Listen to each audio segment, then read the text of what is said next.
I'm going to say 3, 2, 1. Dr. Bauer, how are we doing? It is on the eve. It's going to be May. It's April 28th. It's our Monday Superintendent Live after our action meeting of each month. This was the April action meeting that held last Thursday. How are we doing on this fine spring day? I'm doing okay for a Monday, Bob. Okay. Yeah, we always say, I'm not sure there's, too much excitement in the air on a Monday morning, but I feel good. It's beautiful outside. It's supposed to be a really nice week of weather. And it is almost May. And you and I have said the last 2 years on this podcast, May is pedal down. Let's go. I said, we've been clicking up. That's March and April. And then May hits and you're right down on that roller coaster. There's no stopping the train to the end of the year. So as our folks are joining us on Superintendent Live here, I will say for all my allergy friends, it's been a rough week and a half. If you've noticed your car is yellow, your driveway is yellow, that's all the stuff that gets in my eyes. And it's been a scratchy time in allergy season. So I am fortunate in that regard. I don't have many allergies, Bob. I do seasonally, I'll get a little congested or whatever. But I will say, last week, I felt like a 6-year-old. Last week, I had an earache. I haven't had an earache in years. So I ended up, it just kept getting worse and worse. And I was like, I'll be fine. So eventually I do go to get it checked out. And you have a pretty bad ear infection. I was like, oh, great.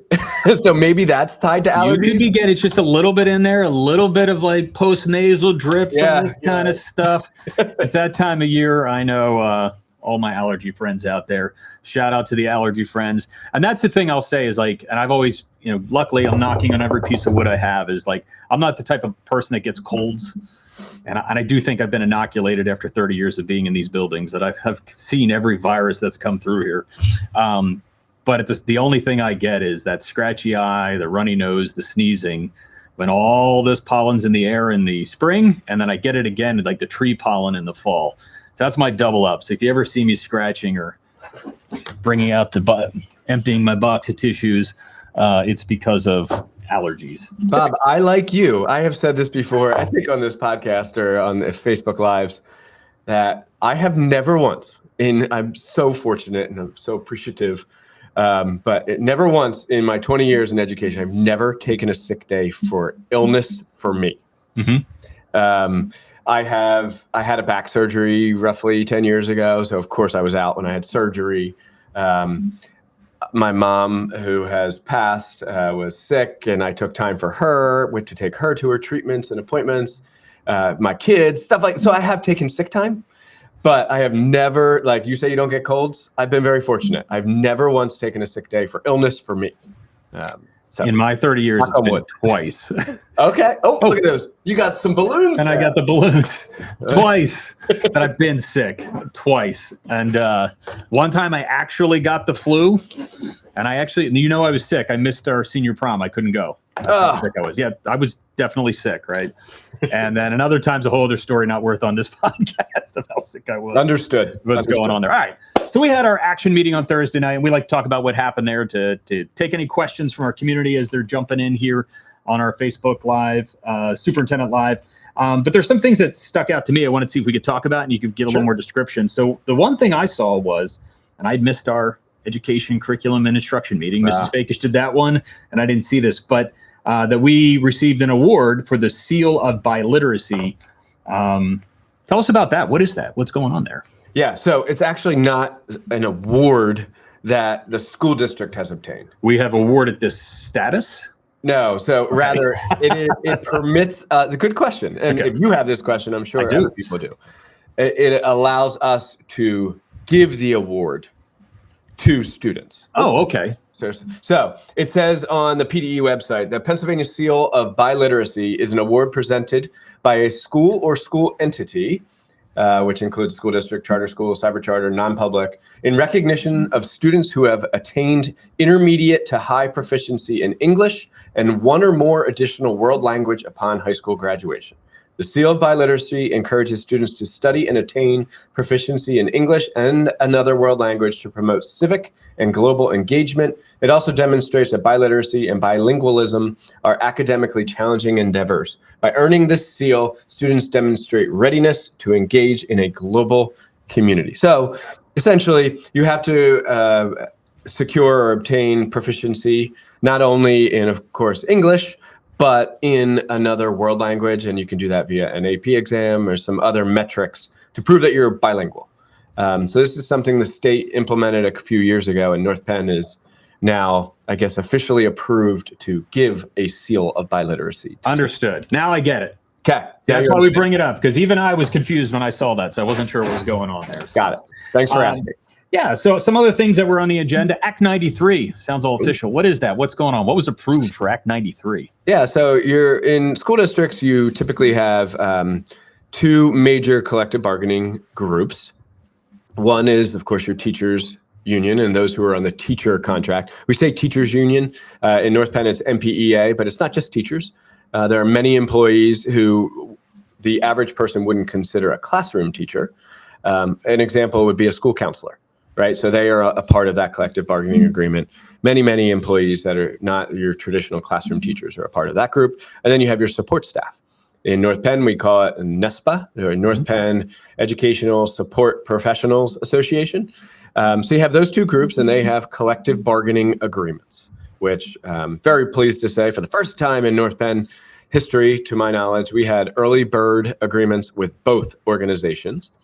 So you also have what's called an Act 93 employee group, which includes all of your administrators, aside from those who have individual contracts, such as myself, Dr. Waters, Dr. Kim, and our Chief Financial Officer. So we have our own contracts, whereas the rest of the administrators are in what's called the Act 93 group. And while that's not a collective bargaining group, it is a group of employees who the school district obviously works with and supports. And, it behooves any organization to have happy administrators too, right? So you have to work with them. You meet, it sounds very pedestrian, if you will, but you have to meet and discuss. Mm-hmm. So you actually have to come together legally and discuss the agreement one time. And then ultimately your school board says, okay, Act 93 administrators, here's your contract. Mm-hmm. Now, it just so happens here in North Penn, we have a really good relationship with our Act 93 group. It is, the leadership consists of Dr. Brocksterman as president, I believe, and Mr. Gilmer as your vice president. And so we met a number of times to talk about issues that are important to your group, some things that are important to the school district, and very pleased to say that that contract ends June 30th, and we have an agreement here on April 28th. So we're set up for the next 3 years, and we just really appreciate you and the group as a whole, Bob. Yeah, and that's why I always say it's an agreement. It's not a contract per se, but it's one of the things the state Act 93, it requires that a school district has an agreement. And I forget what year it was in. It was not that long ago. It was in early 2000s or late 90s when Act 93 came about. I forget what year it was. But it just says basically you have to have an agreement in place. It can't just be made up on the fly kind of thing. So no, we appreciate that too. But that's when people see that. There's all kinds of acts and numbers and all kinds of things that people see in education all the time. And sometimes they can be conflated together or confused together. But that's what that one means. So your average community member or taxpayer would want to know, like, what are the terms? Mm-hmm. And it is kind of said in the agenda there that it's a 3-year deal with a 3% increase each year. Yep. The Act 1 index, which for those who have watched these episodes over the years, Act 1 index is the limit to which you can raise property taxes. This year, we're talking about 4%, and then it is projected to decrease each year. So while the number to the salary schedule might be 3%, there are other costs that can increase the overall cost of the agreement, as you said. So, for example, healthcare costs shoot up. Okay, then while you might only be doing 3% to salary, there's an additional cost for your medical, and so those numbers can get kind of thrown out of whack at times. So anyway, the John Q. Public or Jane Q. Public would be interested in 3 years, 3% per year. Got it. All right. So shifting gears here a little bit, and I think every time we talk, anytime for the next 6 years, some level, there's going to be a high school renovation topic in here. But something came in, if you paid attention, you're looking, there's a Plan Con J for construction that goes to the state. And I know we haven't had Plan Con J for quite some time, at least a decade plus since the funding from that had been reduced or zeroed out from the state.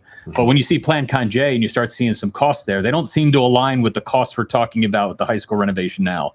What was this Plan Con J that we saw on the agenda on Thursday night? Yeah, this is going to sound crazy to some folks, but Plan Con, so I've been a school district, I'm working on my 14th year as an administrator, and I had zero experience with Plan Con because Plan Con was kind of cut years ago before I was in such a role.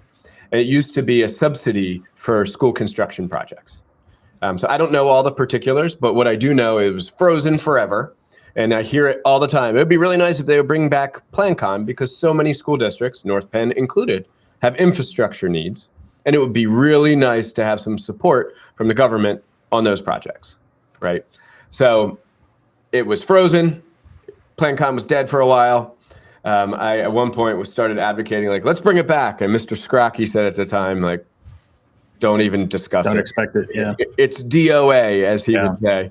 But they did, I guess, unfreeze it a few years ago. And so now you have to close out all those grants. Yeah. So your question was... Just because it's unfrozen does not mean there are funds there. Yeah, there's no new money in Plan there's Con. no money, yeah. But so we're closing out some of those Plan Con projects from 10, 15, 20 years ago. So when you see Plan Con J, North Penn High School, that's not for our new renovation.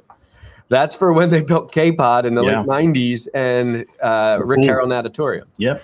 Yeah, so unfortunately, there is no Plan Con money on the new projects. Yeah, so when you look at that and you're looking at the numbers and you're trying to, like, these are numbers I had not seen, and it's interesting when you read it, and like that's all the language that was needed for K-Pod and the pool when we built that back in, geez, I don't remember what year the pool was. I think the pool opened in 2005. Does that sound right? I want to say 7, but maybe it was 5. I think it seems like yesterday, Todd. It can't be 17 years ago. Yeah, but K-Pod was 99, right?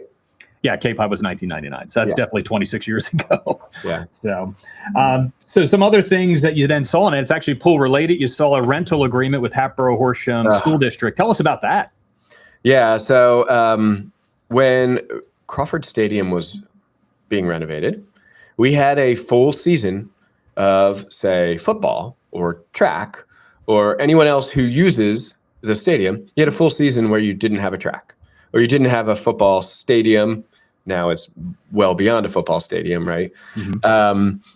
But there were other fields we could use, right? So the football team could go outside and use the practice field. And the track, you would often see our track teams running in the bus loop. And they would go over to some of the middle schools and run around their track and such. Well, you can't go out in the parking lot and practice swimming. There aren't many pools. If your pool is closed, it's really hard to swim. So it just so happens that the Hatboro Horsham School District, and I do not make a habit of mentioning other school districts. I usually say a neighboring school district. Sure. But I want to give a shout out that Hatboro just built a new middle school. They are completing that project as we speak, and they're opening a new pool. So that begged the question, what are you doing with your old pool? Could we use it for a few months? And they are actually keeping their old pool online instead of closing it so that the North Penn aquatics programs, and I'm speaking to our high school swimming and diving teams in addition to our water polo programs, and then some of the community aquatics, I believe. Mm-hmm. I'm not positive about that part, but I know that North Penn School District programs, we're going to be renting their pool. So they're being very generous. And look, any costs, chlorine and chemicals. Keeping it open. Yeah, we'll pay for all of that, but we would be paying for that here. Yeah. Right. So it's not a new cost. It's just a diverted cost over there instead of here in the community. So shout out to them. We're going to have to find solutions for every single space at some point. Mm-hmm. That doesn't mean we're going to rent space off site. We may go out to the parking lot to do certain things. Sure. You know, but when you're talking about a pool and an aquatics program, that's a pretty unique need. And we are so fortunate and appreciative that Hatboro is working with us. Yeah, and I think that's where everybody's going to feel something different, whether it's community use of the building or like, you know, when we get to the auditorium, there's going to be a show. at least that's not in the auditorium when we get to that point later on in the project with the auditorium. The gymnasiums are affected. So all of our big areas, when we go to do them, they get affected. And it means we can and cannot host certain things sometimes, whether it's community events or otherwise. And it's just a shift. And it's just each year it'll be something different. We hope we get through one piece and we go through another. But, we begin about 6 weeks less. Yeah. Where we start, we start at the project. We start with K-Pod in the pool. We have our tile breaking ceremony coming up as our kickoff in May here. So all of those things begin here in the next couple of weeks, and then we are in it until the finish. And it will be shifts and changes throughout the year. So I just hope everybody realizes, whoever gets the pain first, won't have it at the end. Whoever doesn't have the pain in the beginning will have it towards the end, and somewhere in the middle, everybody gets something, right? It goes through, and I love the phrase everybody keeps saying, you need a little bit of rain before you see the rainbow. Okay. Well, Bob, I want to say again, and you and I keep saying this, but I was asked by a community member on Friday, why K-Pod, why the natatorium? Yeah. And they're the newest parts. That's correct. But like you just said, we're talking 26 years ago. Yeah. Still needs to be renovated, but the permitting and approvals process is far less on some of these spaces that are newer because they are already ADA compliant. Your doorways are a certain width, your windows, your system. We already have sprinklers. Yeah. Yes. Yeah. So your emergency systems. Exactly. So we could get the ball rolling on some of those aspects while we're going through land development and approvals in some of the more complicated areas. Yeah. So for example, your county approvals for land development take some time. So this allows us to kind of get started on one area of the building while we're doing all the paperwork and approvals and submittals on another area. That's why we're starting with the newest portions of the building. Yeah, and I don't think people realize how much we do with the water conservation, all those types of things with when we say land development. So we change the property. There's all kinds of other approvals we have to do. So since we're not breaking any ground, we're just fixing what's right there right now, K-Pod in the pool. We're just renovating those spaces. So that's a little bit there. And obviously there's other two pieces or lots of pieces when we deal with the land development, when we add the addition that's on the back of A-Pod there, the new performing arts piece, all of those things. Once you put a shovel in the ground and you move dirt, different processes kick in as opposed to replacing the internals of what's going on inside of K-Pod in the pool. Beautifully said. Beautifully said. So one other thing it has to sort of do with renovation, it definitely has to do with renovation is, and people always see this and may be a little concerned or scared that they're going to lose a local radio station. But we did approve the contractor to move forward with demolition of 4 of our 5 radio towers on the WNPV property, which was always the plan all along. We've only been using 1 tower. So let's hold on. Let's pause this episode. Oh, wait, station identification. I don't have any ready, though. No, that's okay. Let's pause this episode of Superintendent Live and call it Coordinator of Communications Media Live Update. And I'll interview you on this item. Okay, go ahead. Because it's silly for me to answer the questions when you're Sure. As a pioneer and innovator here, Mr. Gilmer with North Penn Television and WMPV radio. Love to see the shout outs, by the way, from Chibuka. I know. Thank you, Chibuka. You always uplift me on every Monday morning. I appreciate it. Makes us feel good. Thanks, buddy. So we do currently have 5 radio towers and a large cell phone tower. Correct. Tell us about why 4 of the 5 are being torn down and what's going to happen in the future. Well, the primary thing is, so the cell phone tower is a cell phone tower, and it's a lease that was in place at WNPV, and when we purchased the property, stays there. We have a long-term lease with that cell phone company, tower company, to do that. So that's not what we're talking about. That stays there. But there are 5 AM radio towers as part of WNPV. We have only been broadcasting off of 1 since we purchased the property and worked out an agreement for us to broadcast on WNPV. As you've heard from the students, we've got lots of fans out there that love the WNPV 98.5 FM, 1440 AM. But we've only been broadcasting off of 1 tower. And the whole purpose of purchasing that property was not to buy a radio station. The purpose of purchasing that property was to provide the land that we need for their fields and our buildings and those types of things. So all along, towers are going to be demolished because it takes up most of that property to do that. So what we're in the process of doing, we have our 1 tower we're broadcasting from. which is that 170-foot single tower with the big guy lines that come out of it. The other 4 are going to be demolished here probably somewhere in the middle of June, beginning of June, somewhere in there, where we bring those towers down, scrap the metal, and clear the fields so that we can have area for our construction setup area, where our construction trailers and trucks and all kinds of materials will get delivered to. So we have a place to work out of. And part of that, we're moving the bus garage just a little bit into that property as we put a new bus garage up, and then ultimately end up demolishing the bus garage again for parking in fields and other things on that side of the property. So WMPV should stay on the air. That's our plan. 98.5 will continue to broadcast. I was just driving yesterday up through Reading, towards Reading, and I was just impressed how far our signal still went. I was out there pretty far, and I was still getting WMPV. So if you haven't listened yet, you got to listen to our student DJs. They're awesome. They have a great mix of music, 98.5 FM. That's what's going on. Well done. But when you see demolition, it doesn't mean it's going away. We're just getting rid of the things we don't need. That's what's going on. Got it. All right. So let me give the microphone back to you, and let's continue with Superintendent Live instead of Coordinator of Communications Media Live. The only other thing I want to bring up is, and this, I always like to bring up our public comment in there. There has been discussion for a couple meetings. Some parents have come out to talk about cameras in the classroom, and in particularly with like our self-contained special education classrooms.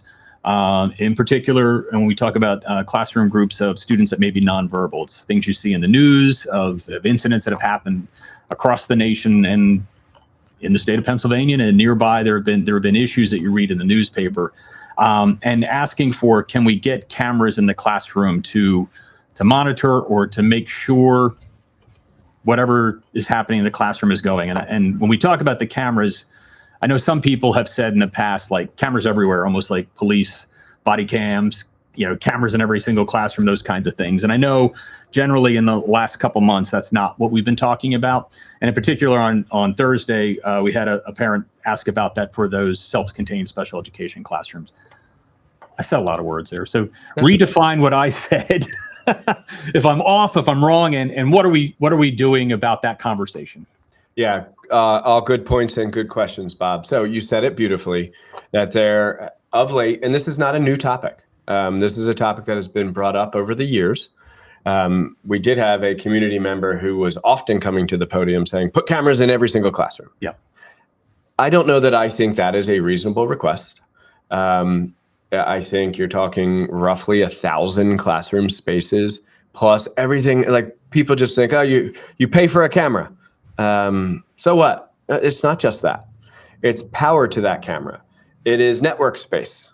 It is obviously the manual labor. Well, it's a storage of that amount of video every day, right? Data, yeah. So I don't think cameras in every classroom is appropriate or necessary.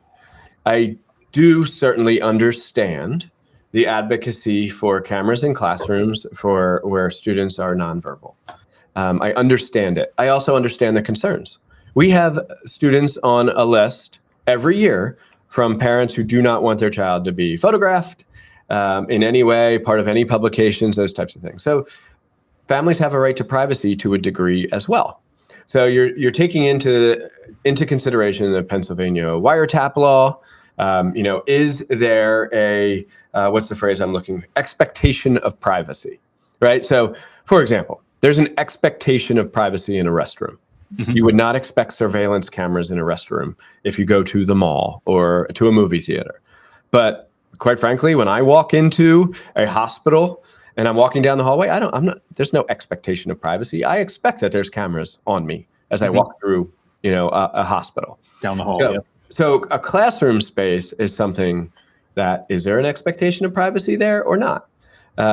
Certainly the folks who are advocating for this, that, it's just because they're concerned for, what if something happens? My child can't come home and tell me what happened. Mm-hmm. And whereas in a traditional classroom setting where you have 25 other students in the room who might be able to tell you what occurred and a bunch of witnesses, that might not be the case in some spaces. So that's the topic that's being discussed. I've met with a wonderful group of parents who are advocating for this. We've made some progress. I've met with, to go back to our previous conversation, I've met with the leadership in both employee groups that being our teachers union and our support staff union, to see where they are on the issue. And everybody understands it. And the parents who are advocating are saying this is for protection for kids and for adults. If there are accusations about something that occurred in a classroom, we could, potentially nullify that concern by watching the video. So it goes both ways. So that's the matter that's being discussed. There are a lot of things that need to be worked through from. Is there an upcoming conversation about this? Yeah. So I actually have a meeting scheduled with those groups and the group of parents. But is there a discussion tonight? Oh, you're talking about that. Yeah. Tonight on the Safe Schools Committee agenda. Yeah. Just going to give an update, essentially saying what we're saying right now, Bob. Gotcha. That, I have met with a group of parents. We have met with our employee groups. We've also done a little research on some of the efforts in other states. There are some other states where it's actually been legislated in. So if Pennsylvania legislates that you must have cameras in such spaces, totally different conversation. And they have done that in some other states. So we're working through it, just like any other challenge, working through what is best for North Penn, what is legal, all those things. So I'm really excited about the progress we've made there. And again, this is not a new topic of conversation. We've actually been talking about this for years. So we'll continue to provide updates to the community and certainly accept feedback from people if they want to reach out. So thanks for the question, Bob. Yeah, gotcha. And that, tonight we have, it's the last Monday of the month. So we have policy at 5, policy committee meeting, virtual. Yep. And then at 5:45 at Safe Schools. Yep. This topic will be discussed there, amongst other things. And then at 7 p.m. is our facilities and operations committee meeting, which can all be found on the website underneath school board. And then you can see the links to register for the virtual meetings there if you guys are interested. Yes. Bob, could you bring in Amy's question or comment here? Sure, let me bring it up. Pull that up on the screen. But Amy mentioned, thanks for joining in the engagement, Amy. Whatever cameras you do have need to be high quality, be operational, have the ability to save data. So sure, with anything technology based, we unfortunately do have some dysfunction at times. And there are cameras that go down and switches, and it's not unlimited, infinite amount of data. So some videos do roll off. Like we'll have somebody say, "Hey, this happened 6 months ago. Can I see the videos?" We don't have it. Yeah. We don't keep all of that content for that long. Otherwise, the amount of space would be astronomical. We would become YouTube. Yeah. We'd have to have server farms and nuclear reactors to power said server farms if we were storing everything for all time. Yeah, but so I said lots of hurdles. One of the hurdles is, it is my understanding, and I've been wrong once or twice, just ask my children and my wife. It's my understanding that we are not allowed to record audio in any spaces other than on buses. So right now, as the law is written, even if we went forward, you wouldn't be able to have audio. It would only be video. But I will say that our newest cameras over the last couple of years, the newly installed devices, they're exceptional. I mean, you can really, really zoom in and get detail on what's going on in the space. So anything we've installed the last few years is, they're HD devices, and you probably know more than me, Bob, but they are excellent to the extent that you could really zoom in a cafeteria and see exactly what's going on. If two students are having a conversation and whatnot. You can't hear it, but you can hear it. Yep. So. Gotcha. All right. So we're coming to our half hour here. Yep. Appreciate everybody that's tuned in with us and watching it as we go. We missed a comment early on from Jennifer when we were talking about language. She had asked about maybe bringing another world language in 7th grade. I got to be honest, I don't know how 7th grade language works anymore. It's been a little while since I've been tuned into that. But just looking for more options there at the middle school when it comes to language. I just want to make sure we gave her a shout out. I noticed that she was at the top. Yeah, I appreciate the suggestion. Our middle school schedules are really, really challenging because they're so locked into when there's specials. It's not like a high school where Bob and I both sign up for Art 1. Yeah. And you may have it 2nd period, I may have it 7th period, and our friend over here has it 3rd, right? It's just not all the classes are offered all periods. It's like 7th graders take their special at blank time. Yeah. And these pieces have to fit here, and if they don't, and you can't do it, Well then, yeah. And then we share staff in North Penn. Yep. So you might teach a couple sections at Penndale and then drive over to Pembroke and teach a couple classes. So there are limitations. And of course, I was an advocate for ninth grade moving out of the middle schools, which would, of course, opened up some options there for, in particular, ninth grade, which then changes things for the middle schools. That said, we currently offer Latin, Spanish, French, German. Mm-hmm. At the high school, we also offer Japanese, and we offer American Sign Language. So that's where we are right now. It ebbs and flows, though. Some years you have lots of students requesting blank course, and the next year it's totally different. So it really depends on the interest. Yeah, and I think that goes into those advanced courses when you're in a Latin 3 or those kinds of things. Yeah. You may not have 60 people wanting that in any given year. Yeah, that could happen too. No, you might run one section of it, and I'm going to get real geeky here on high school scheduling because I love to talk scheduling, but we call it a singleton. So you might have like one single section of that class, but there are many other singletons too. So let's say 20 kids sign up to take, you use Latin. We'll say Latin 4. Well, there's 20 kids. Well, some of those 20 kids also want to take AP Music Theory, which might also be a singleton. Well, what if those two classes are offered at the same time? Then the kids have to pick. And it's not as easy as, well, why don't you move one of them? Okay, well, then that teacher, that one teacher who can teach that class in the school district is teaching this at that time. You know, so it gets pretty complicated, the iterations and all. But you're right. There are some sections, especially at the higher levels, that we run, one section of it. And that can sometimes limit the options for kids. I always say, like, just imagine 6 different Tetris blocks all happening at the same time. Yeah. So you got to make them all fit as they all go in there. All right. So promotion of things. We're getting to the end of wrapping up here. We talked about, we've got our policy, safe schools, and facility committee meetings tonight. Thursday, it's always a big day for our Gold Card people. It's the Gold Card show. And if you're a member of our Gold Card, retiree. Wednesday. That's Wednesday afternoon at 1. Yeah, you said Thursday. Well, Thursday it opens. Okay. Thursday, the show opens for everybody else. You're buying a ticket. Thursday's the day you're coming. We open with Children of Eden Thursday, Friday, Saturday, and Sunday. There's a matinee at 2. So the rest of the shows are at 7:30. So it's a big week. This is the last year for Mrs. Andrea Roney.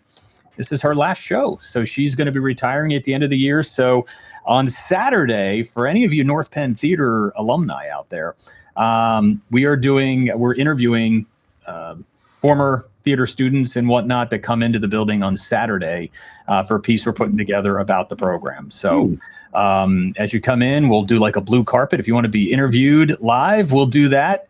Otherwise, we're taking interviews and thoughts about your time in the program. We've only ever had 2 theater directors in the history of North Penn Theater. So since 1956, the theater program didn't really start till mid to late 60s for real, right? But we've only had 2 theater directors. Miss Cynthia Loudon and Mrs. Andrea Roney are the only 2. So over this entire time of North Penn High School's existence, we've had 2 theater directors, and one of them is retiring. So our third will begin sometime next year, I hope. I'm not positive I knew that, Bob. Yep, that's it. It's crazy, right? So there's a rumor, I don't know if it's true or not, but at that Gold Card show where our senior citizens come to enjoy the show, there's a rumor that there may be a few cameos. So I'm gonna give you a little bit more of a hint on the cameos.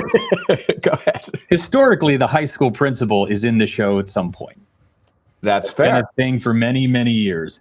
And since that has been a tradition, and this being Mrs. Roney's last show, last Gold Card, you may or may not see some cameos of some former principals of North Penn High School. Yeah. So just think about anybody you've had for a principal over the last 20 years. They're probably, one of them are going to be in there. You've probably had one of them that are going to come up and be in our show, particularly on Wednesday. And then, you know what you're going to get on a Thursday, Friday, Saturday, or Sunday. It could be a mixture of who knows who's in that show. Yeah, so it's my understanding that at least 4 principals will make some, 1, 2, 3, 5. Yes, 5. Yeah, 5 of us, because I was the high school principal for a bit, will make a cameo at one or all of the shows. Unfortunately, Bob, my kids and their youth sports schedules just consume so much of what I do. Most parents can sympathize. Yeah. So my son has an event Friday. My daughter has an event Friday night. And we have a tournament all weekend Saturday and community stuff. And so anyway, I don't know that I'll be in more than one show, but I will be there Wednesday.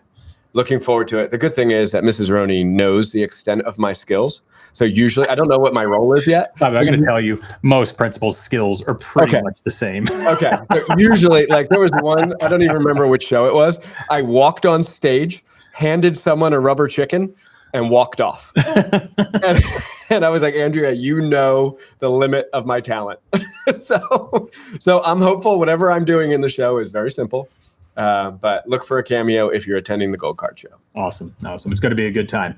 So we got the show this week. It's always a big deal. So come out and see it. I always like to make sure we clarify. The Gold Card is for Gold Card holders. It is not, if you have a Gold Card, you bring your grandkids. It's not that show.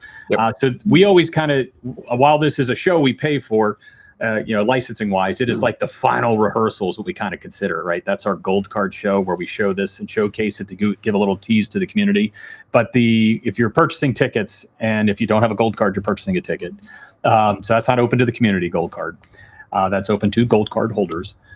Is Thursday night. And it's a really good show. I will give this little tidbit. I tend to be very critical of lots of things. Particularly when it comes to media, lighting, and sound, and all those kinds of things. And I will tell you, they did this show, Mrs. Roney's first year, I believe, her first spring show. I got to tell you, when I watched that show, I couldn't come down afterwards because usually I'll come down and talk to the kids. Hey, good job. This is great. Good job. I was just so impressed and so overwhelmed. Like I was like choking up. I was like, teary. It's so good. Like I don't get teary like that. So interesting. So when I was, I'm like, I can't go down. I'm like, I don't want to be blubbering down there because that's how I felt at the end of the show. It was so good. So this is my favorite show I've seen North End High School Theater do. Really? So I'm eager. There's lots of elements. I haven't seen it fully together yet, so we're still pulling it together this week. But this is one of those shows I just thoroughly enjoyed before. And I'm not a huge theater geek. I'm not. But this is one of those shows that I think when you see the talent of our kids all pulled together in the story, it's a really good show. And it's not one you think about. It's not Frozen. It's not Beauty and the Beast. You're like, oh, I know that. This is a really good show. So this is a great time to see our kids shine at their best. It's a really good show. Yeah. So I am not familiar with Children of Eden. I do know that it is biblical in nature. Mm-hmm. Yep. Which some people are like, how can you do that in a public school? And it's important to recognize we're allowed to teach about religion. Yeah. We have a course called World Cultures. We have a course called World Religion. Mm-hmm. So we're allowed to teach about, what is Islam? What is Judaism? Yeah. What is Christianity? Buddhism, Hinduism. But it is, the line is a separation in church and state. Certainly you don't want to say, well, this is what you should believe. This is the religion, yeah. Right. No, but at the high school level, speaking to and learning the context of different religions and why they believe what they believe and those types of things, that's okay. And I have full confidence in Mrs. Roney teaching the proper context and all those intricacies of the show. So I do know that Children of Eden is supposed to be an amazingly exciting and beautiful show. I don't know the story. So I'm looking forward to seeing it myself. And if you say of all these years that you've been doing this, Bob, that this is the best show you've ever seen, I can't wait. Can't wait. Yep. So that's my promotion for you. So if you're not sure what it is, it's worth the $10 to come out and see what's going on. And it's Mrs. Roney's last show. So last shows of this week. So this is the culmination of her 15, how many years is it now? She was 2010, I think. Okay. Maybe it's earlier. I'm sorry, Mrs. Roney. I should know exactly what I might be able to pull it up if you can kill the time for me. Keep it. Don't worry about it. We won't age her. Okay. She is one of two in the history, that's what I'll say, of theater directors that North Penn High School has had. So it's definitely an end of another era here at North Penn, and it's a great show. So we got that, and I did talk about our tile breaking ceremony. Since we're not actually breaking ground, and K-Pod third floor isn't available to us yet, and we are starting the pool in May, we are having a tile breaking ceremony to kick off that part of the K-Pod project. And that's going to be on Monday, May 19th at 6 p.m. So just pay attention. We're going to be putting things out to the community. Come out and see. We'll do a little kickoff and a ceremonial breaking of a tile to kick off this project, this edge of the project. And I'm sure when we get to actually putting a shovel in the ground, we'll do a secondary groundbreaking for our new pieces that are coming up in the future. So those are the big things coming up in the next couple of weeks. Looking forward to all of it, Bob. All right. Okay. That's it, everybody. It's wonderful. It's going to be May soon. We got the show this week. I hope everybody's in sync reference. That was funny. Thank you. Oh, well done. I sang just a little bit there. Maybe we'll do a dance routine when we do our May. Okay, we won't. We talked about my talent, and it ends on Superintendent Live. Okay. Well, we'll find something I can have you do. But other than that, Dr. Bauer, thank you for your time this morning. Yeah, we'll be back very soon with a community conversation. That's the last thing I wanted to promote. Thank you. At noon today, we're doing our community conversations. Dr. Bauer will be hosting our Educational Foundation folks. So that's a really good conversation at noon to join us there. You'll see us. You won't see me. I'm not on that one. You see Dr. Bauer again at 12 noon today for our community conversation. So don't miss that. And that's all I got, Dr. Bauer. That's great. Thanks, Bob. Thank you, everybody, for paying attention and your engagement, and we'll see you soon. All right. Take care.